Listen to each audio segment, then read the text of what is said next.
मुझे पशु बलि चाहिए उग्रपद।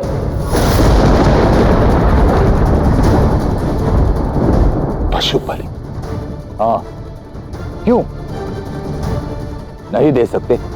आपकी यदि पशु बलि की मांग है तो पशु बलि अवश्य होगी।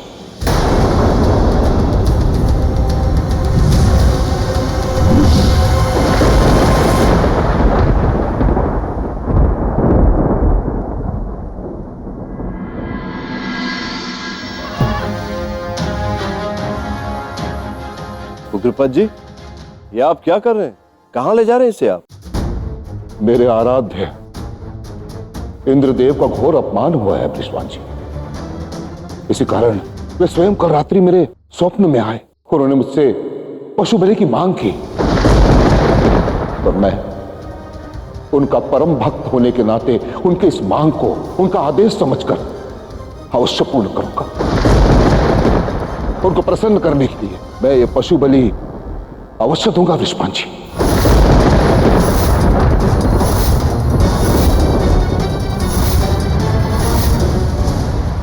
रुक जाइए उग्रपद काका।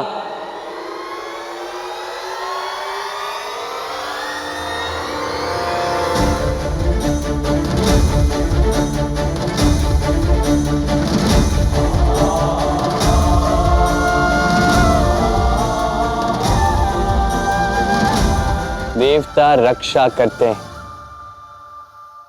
ये कैसे देवता हैं उग्रपद जी जो एक निर्दोष मौन मूक पशु की बलि पाकर प्रसन्न होंगे? कृष्ण, मैं ये पशु बलि हर मूल्य पर दूंगा। और मैं ये पशु बलि किसी भी परिस्थिति में होने नहीं दूंगा काका।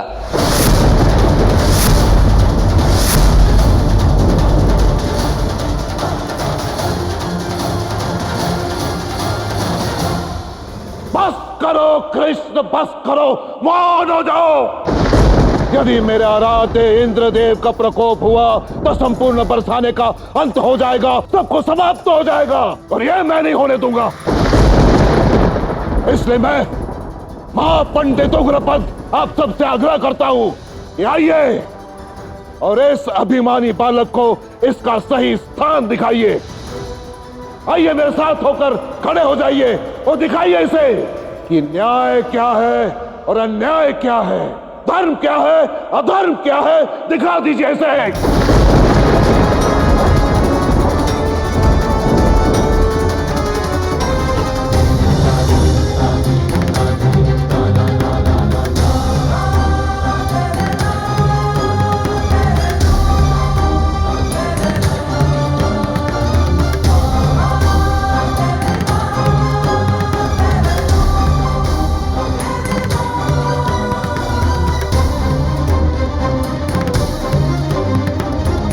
अब आप भी इसी पक्ष में आ जाइए ना उग्रपद काका।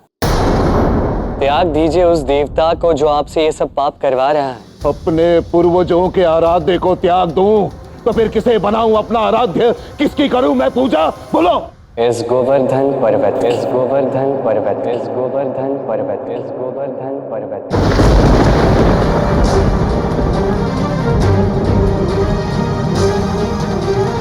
पर्वत भगवान नहीं होते, उनकी पूजा नहीं होती, उनकी पूजा नहीं होती, उनकी पूजा नहीं होती, उनकी पूजा नहीं होती। पर्वतों पे फल और नैवेद्य नहीं चढ़ते, समझे तुम?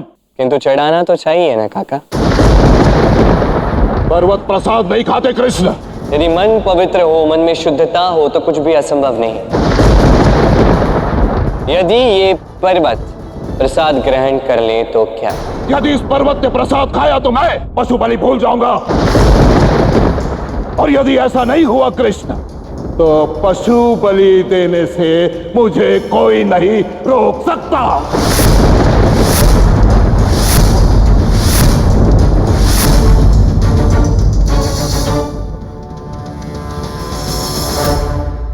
जैसी आपकी आज्ञा। हे इंद्रदेव, मेरे आराध्य, क्षमा करे मुझे प्रभु।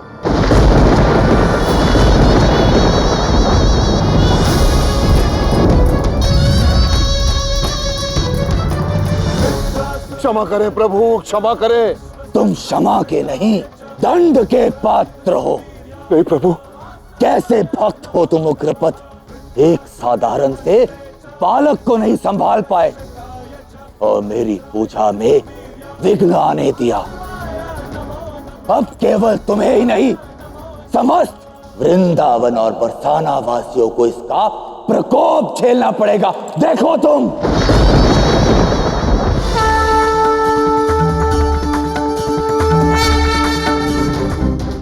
कहा था मैंने तुम सबसे कि पत्थर भगवान नहीं होते।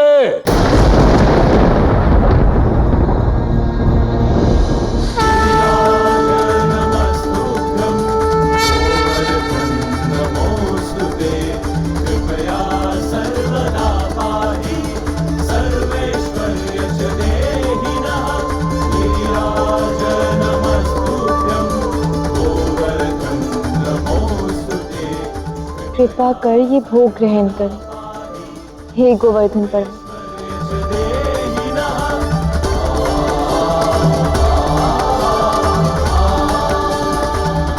जब राधा ने भोग चढ़ाया है तो कृष्ण को तो वो भोग ग्रहण करना ही होगा।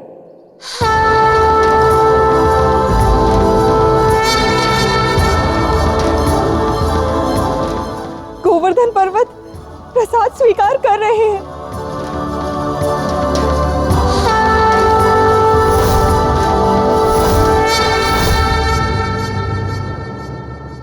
किंतु कान्हा, तुमने तो राधा के साथ निर्जला एकादशी का व्रत रखा हुआ है ना, फिर तुम ये भोग कैसे ग्रहण कर सकते हो? धर्म संस्थापनार्थाय संभवामि युगे युगे।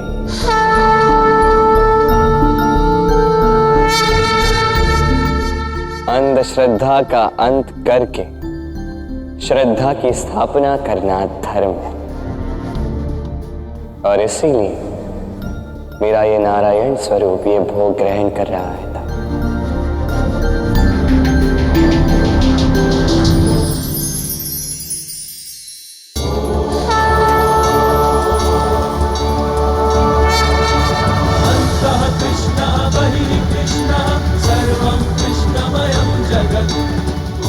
नारायण के इस गोवर्धन अवतार को शेषनाग का शत शत प्रणाम।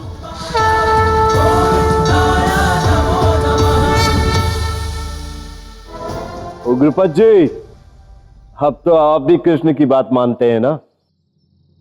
नहीं वृषभान जी, मेरे आराध्य, मेरे प्रभु, मेरे भगवान का अपमान हुआ है। उनका प्रकोप तो अवश्य बरसेगा। अब सब सज्ज हो जाइए उस संकट के लिए जो आने वाला है, और तब मैं देखूंगा कि मेरे आराध्य का तिरस्कार करने वाला यह कृष्ण तुम सबकी रक्षा कैसे करता है। तब देखूंगा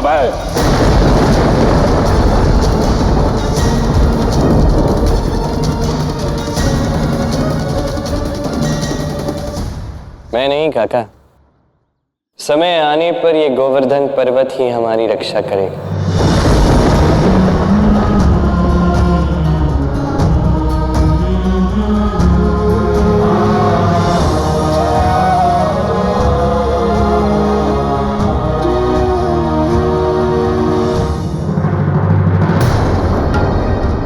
एक बच्चे ने मेरा घोर अपमान किया है, अब दया नहीं दुख मिलेगा। दुख, अनंत असहनीय दुख। संवर्तन!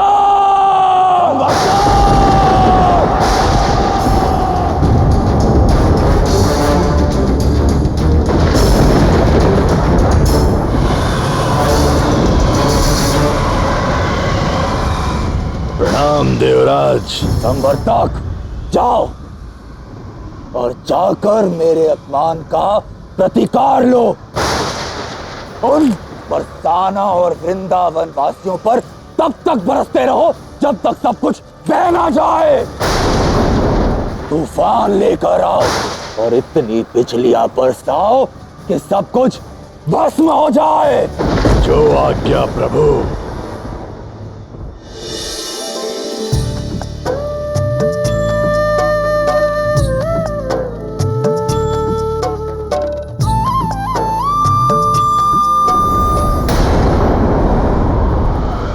ये सब क्या हो रहा है?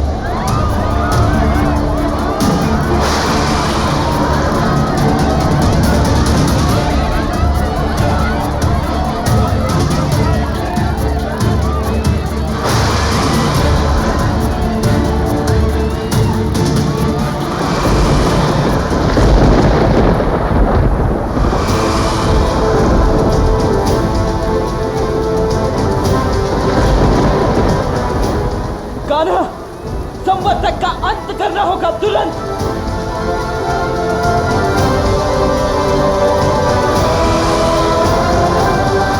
जहां बात श्रद्धा की निष्ठा की हो वहां काम शक्ति से नहीं भक्ति से ही लेना होगा दाव। अब ये गोवर्धन पर्वत हमारी रक्षा करेगा।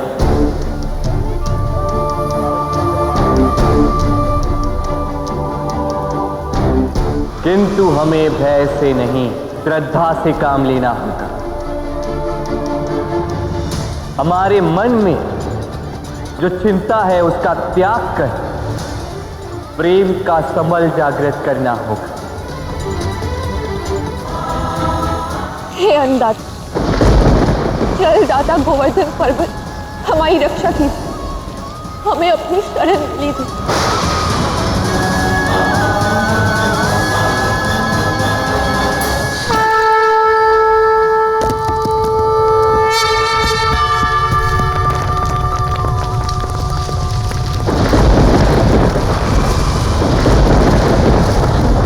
गोवर्धन पर्वत अपना कर्म कर रहा है और हमें अपना कर्म करना चाहिए, किंतु हमें करना क्या होगा?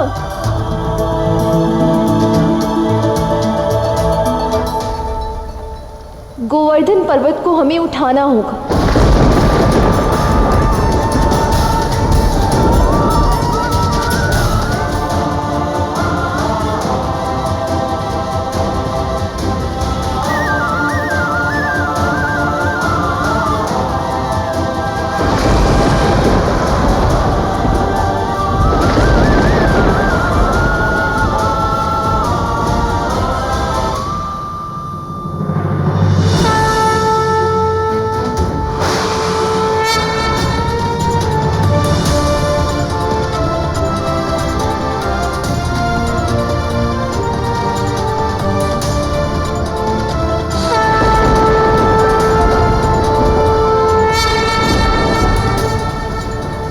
जब निष्ठा सच्ची हो तो कनिष्ठा से भी पर्वत उठाया जा सकता है।